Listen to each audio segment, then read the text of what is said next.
Hello, everyone, and welcome back to Strategy Gaming Dojo, where we find, learn, and play one more turn of the great strategy games. Today, we're continuing on with our basic introduction to John Tiller games. And why do I say John Tiller games in general?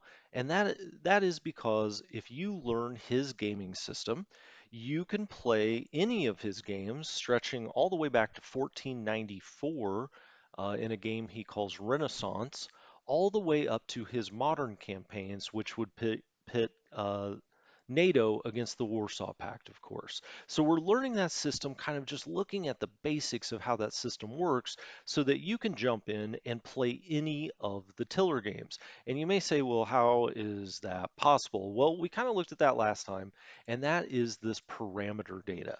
And the parameter data takes each hex on the map and each unit and it gives it values. And these values can be changed depending on the era, the kind of game you're playing, but it's all similar enough that if you learn all of the commands, you can just go to the parameter data and kind of figure out what's going on. So we can say, hey, line infantry, this is how much it costs for them to move across a hex. Now, if we had the Stalingrad 42 game, we could go and say infantry, basic infantry, this is how much it costs for them to move across a hex in Russia. Then here we have cavalry.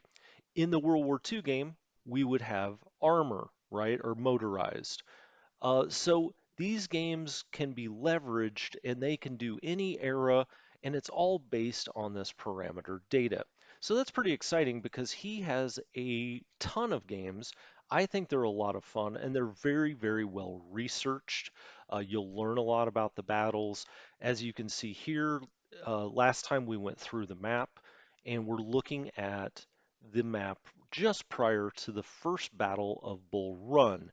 Now, this scenario is Blackburn's Ford, where the Union cavalry first ran into a Southern encampment, and the first shots were fired in the first major conflict of the American Civil War. I guess I have an audience, that is in Europe and Australia as well. I should always say it's the American Civil War, but you probably figured that out. And so last time we went through that parameter data a little bit. We looked at the map. We talked about how, you've got Holden House here, Butler House, how well researched it is. We talked about the different map levels, how you can zoom, out this far if you want.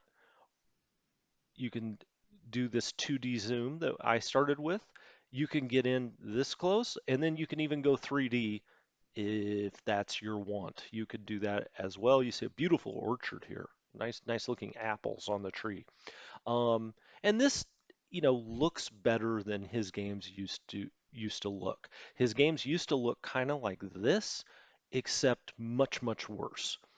So everything's been improved by War Game Design Studio.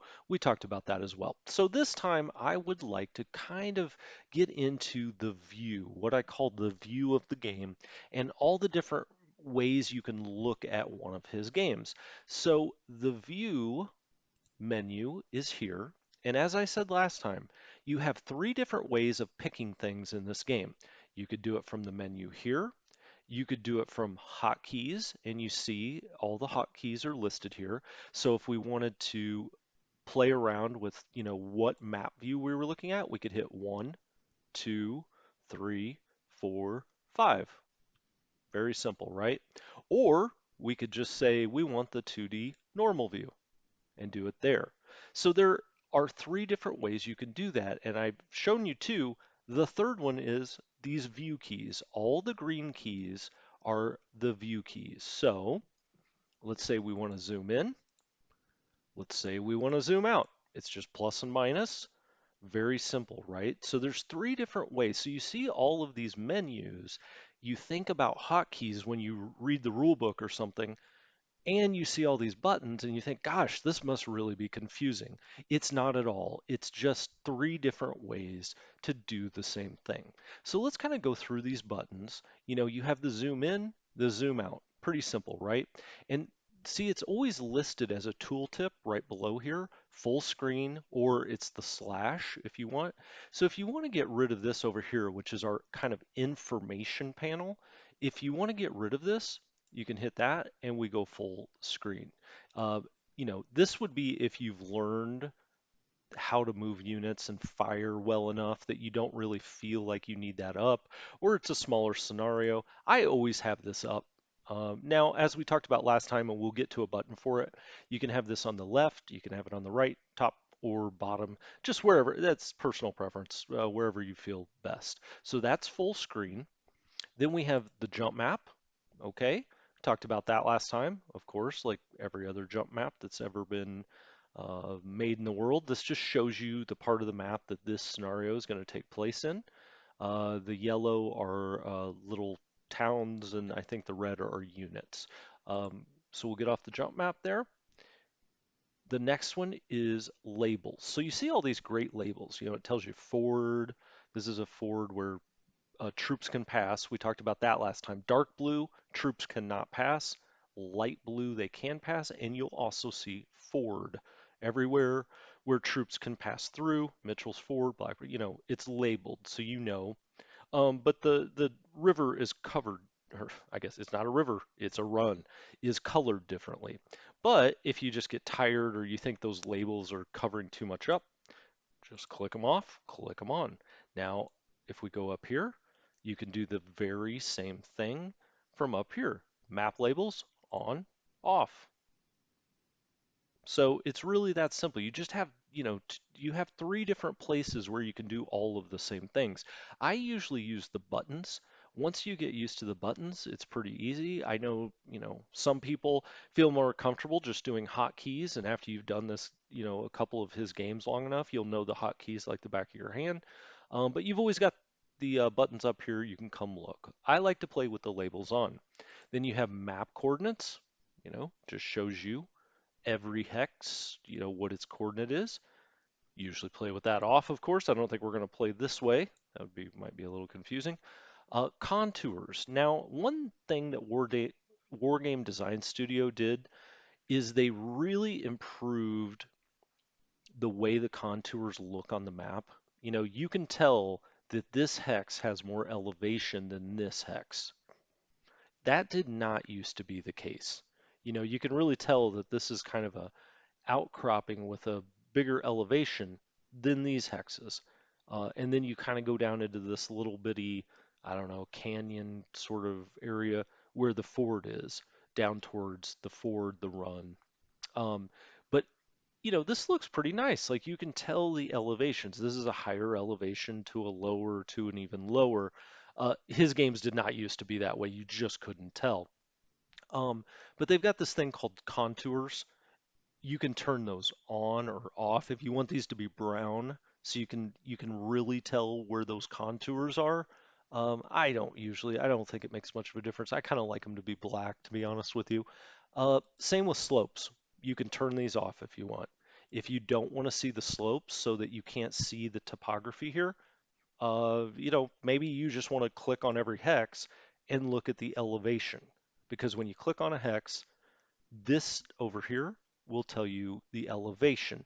Now, I don't think I mentioned this last time, but his games move in elevations of 30 feet. So you'll see here 230. This will be 200. This will be 170. So it kind of just gradually goes down. This is 260 up here, 230, 200, 200, 170. You see, so it goes in gradations of 30 feet. So that's slopes. Of course, I always play with those on. I don't really know why you wouldn't. Map combat modifiers. Now, this could be very helpful. This tells you the penalty you're going to have for attacking into these zones, right? So forest, and his games are pretty much always the same. Now, a scenario designer can change this. It's up in the parameter data. So if we look at the parameter data, we'll just go down to combat modifiers if you ever want to know. Um, Terrain combat modifiers. Orchard, -10, rough, -30, stone. You see all of these things, and a town is -30. This could change. If it's a very urban town, it could be -40, for instance. And you see here, forest, -40. So you can always go to this parameter data and say, for each hex in this game, what is being modified? And the same for every unit in this game.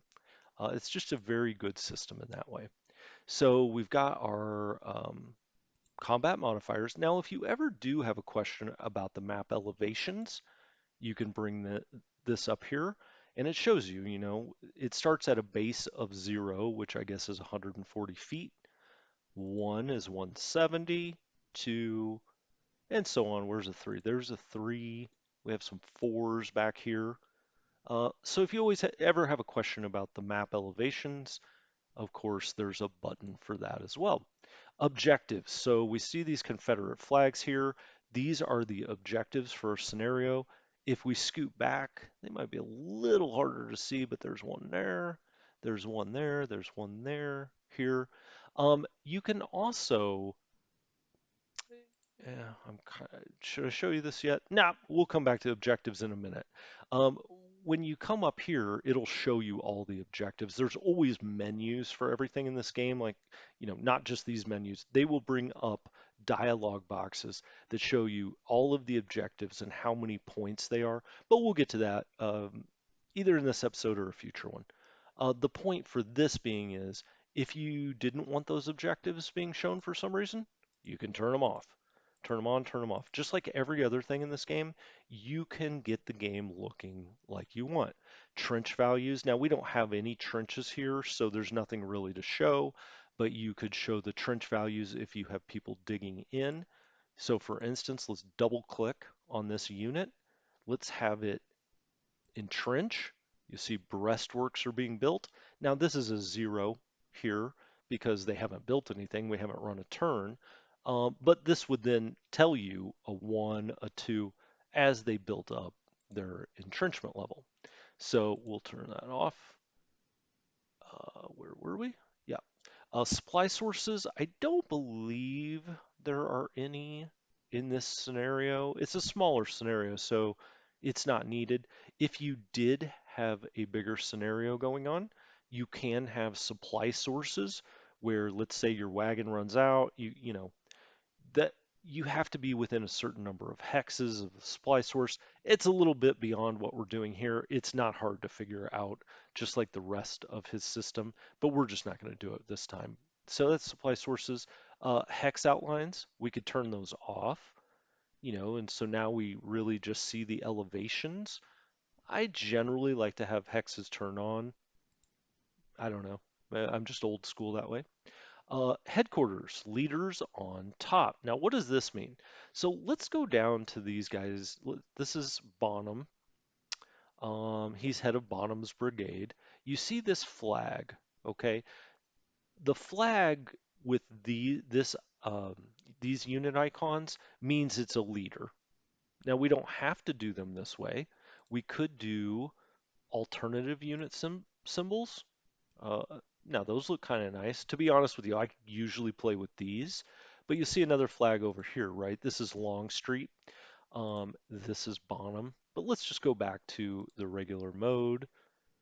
Take that off. Okay, these are the regular symbols. Now, what does leader on top mean?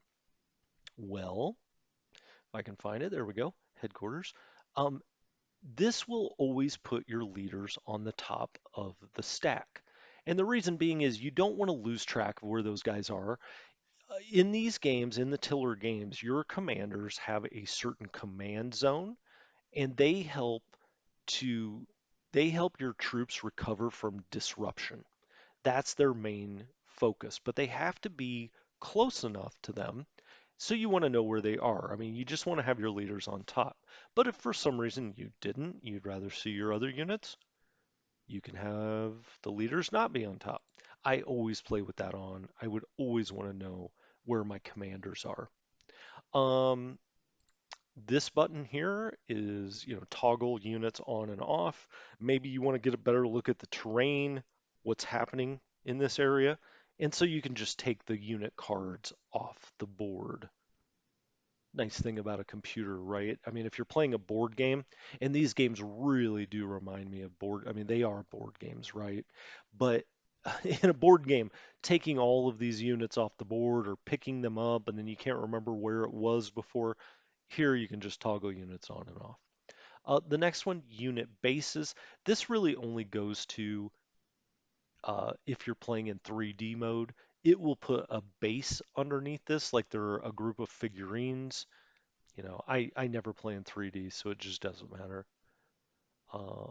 The next one, Brigade Colors. This is actually kind of an important one, and it's something that's been added, and I really appreciate it. So I've got it on right now.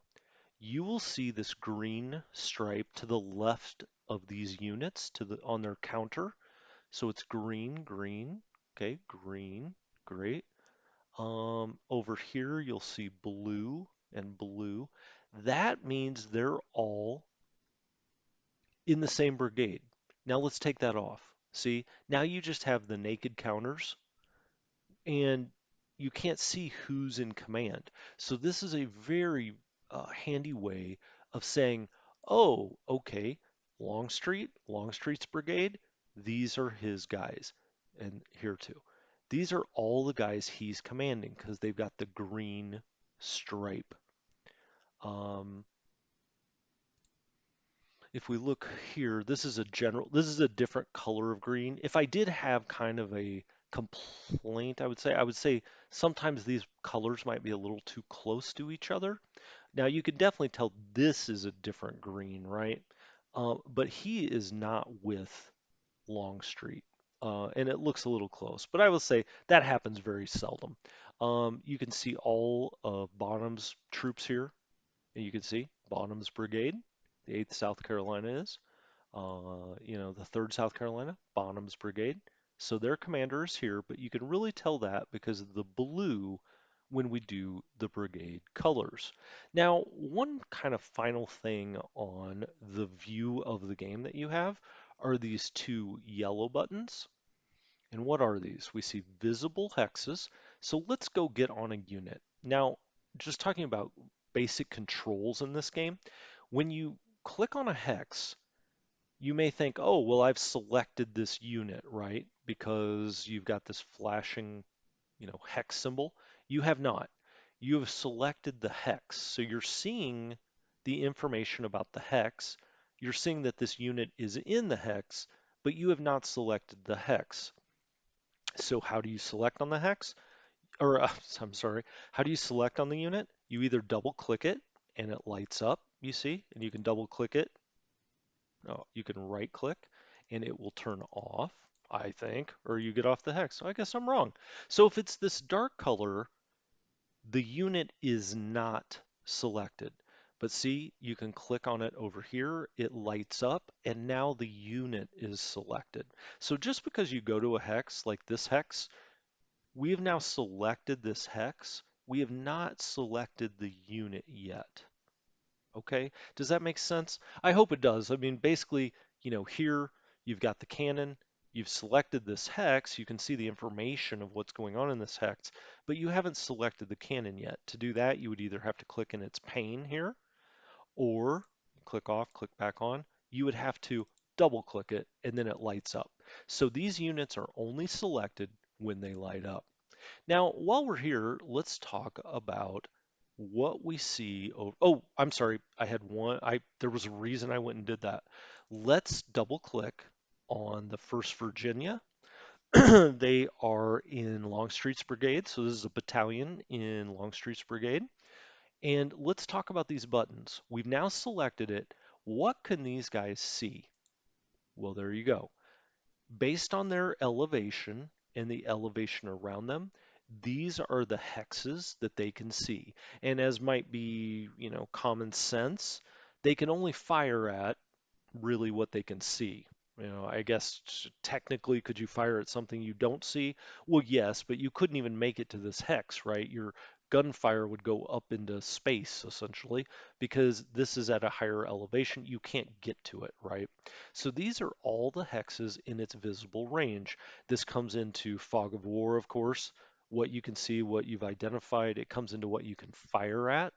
Um, and and as you see, we move around here, you can see what these guys can see. So now our cannon, way up here, and we can scoot back. Our cannon are at a higher elevation, and so they can see all of these hexes.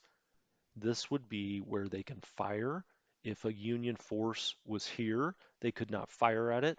If it moves into a visible hex, they can fire at it. Okay?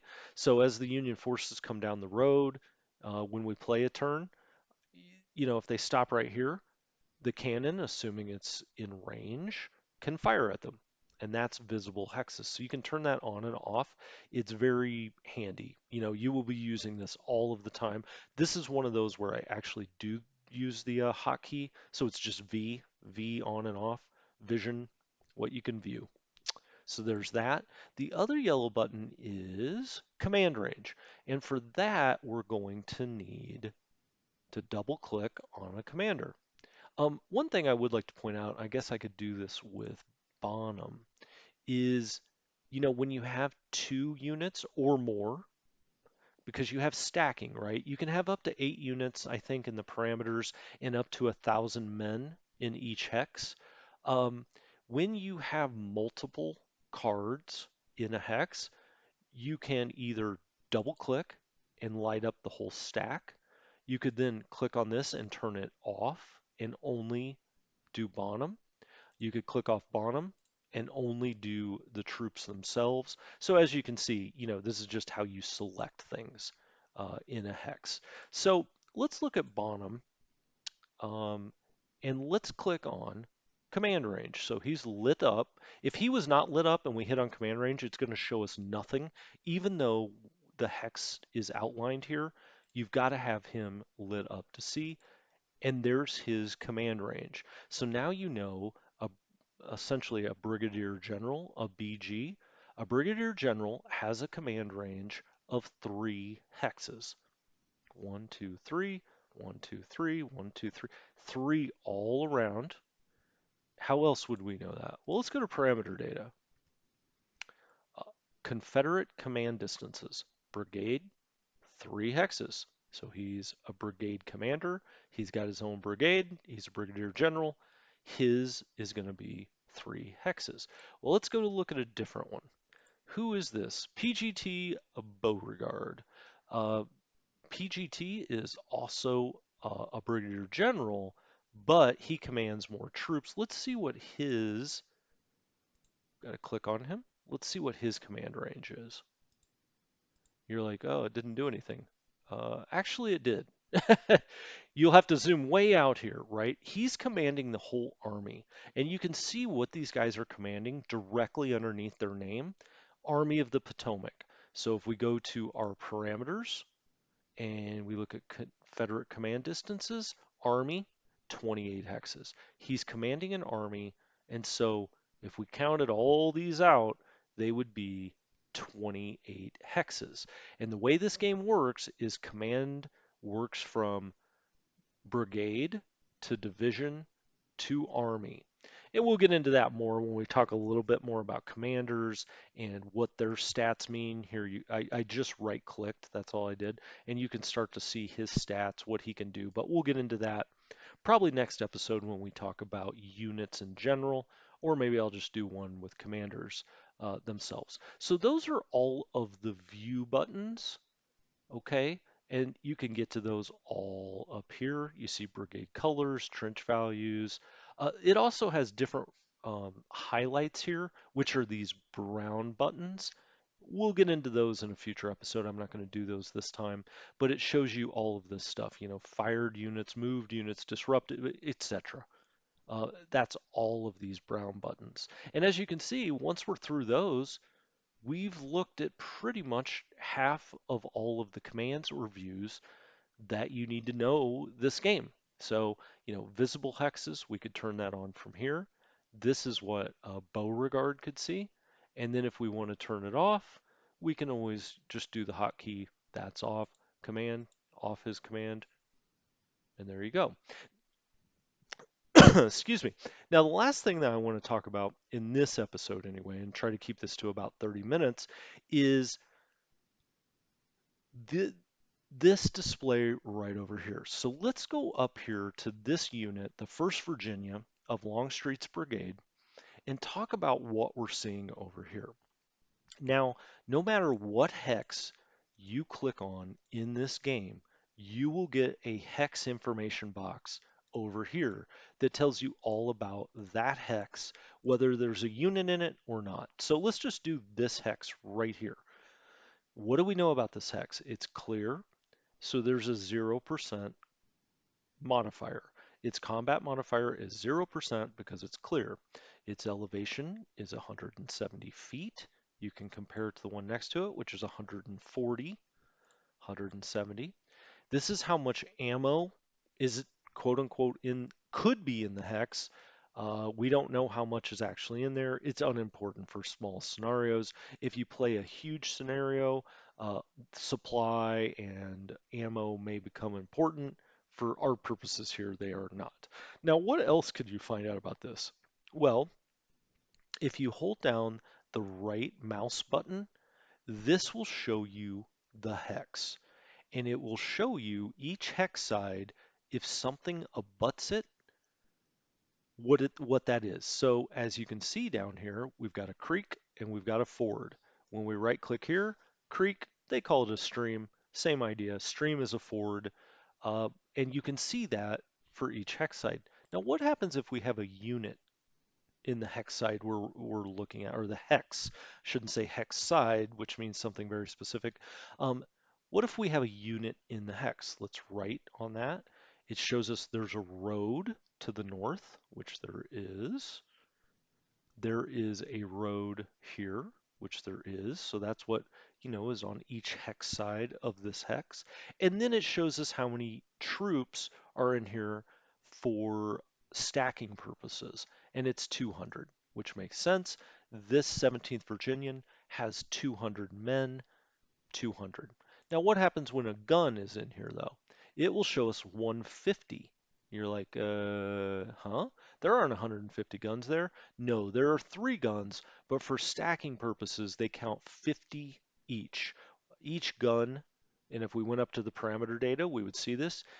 In this scenario, each gun is equal to 50 men for stacking purposes. So it shows us that.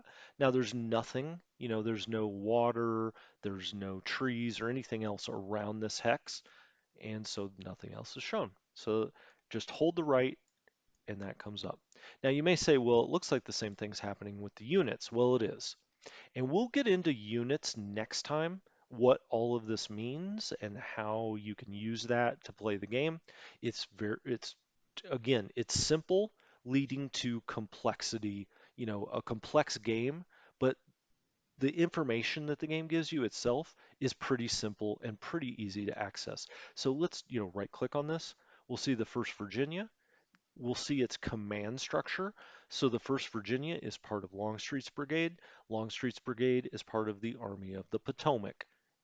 If we had a division in here, it would be listed here, and then the Army of the Potomac. The reason there's 5, you can get all the way out here to, later on or other scenarios where this is like, Army of Northern Virginia, the Shenandoah, the division, the brigade, all the way down. It's infantry, and they're carrying muskets. So this gives you the information about, or additional information, I should say, about this unit. Now, next time, we'll get into what these unit cards mean. We'll look at some of the other buttons. We'll talk about the commands that you can give these units. But I want to wrap this one up here, try to keep these, like I said, right around 30 minutes so that they're bite-sized for you. You don't have to feel like, gosh, I don't want to watch, a whole hour video. We'll try to do these about 30 minutes at a time. So I hope that you're enjoying this. I would really love it if, some people got into these games. I think they're great games and you would really enjoy them if you do. I will point out, I have no affiliation with John Tiller whatsoever, but they are running a Christmas sale right now. So any of their games that have been out, I think it's like more than 6 months, which is the vast, vast majority of their games, are on sale for $29.95. They are usually $39.95. Sometimes they can be a little bit more than that, depending how big the game is. But right now, most of his games are on sale for Christmas time at $29.95. So if you want to give one a shot, There is a sale going on there. Underneath the first video, I did link, I think, to his website. I will try to do that again, just in case you're interested in picking one of these up and giving it a shot. So for Strategy Gaming Dojo, as always, thank you so much, and I will talk to you next time.